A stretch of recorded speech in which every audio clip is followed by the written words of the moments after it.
Oil వేశారు, మిరపకాయలు తుంచేశారు, ఆవాలు, కర్ర బాగా కలపాలన్నమాట.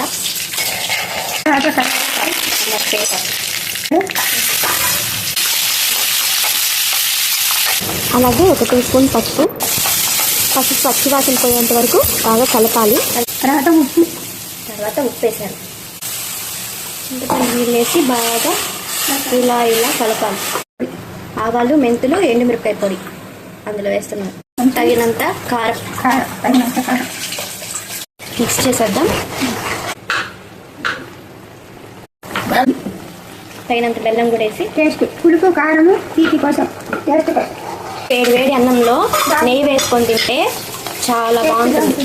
ఒక 4 ముక్కలు ఎక్కువ తినేస్తారు. దీన్ని బిసిప్నికాయ అని కన్నడలో అంటారన్నమాట.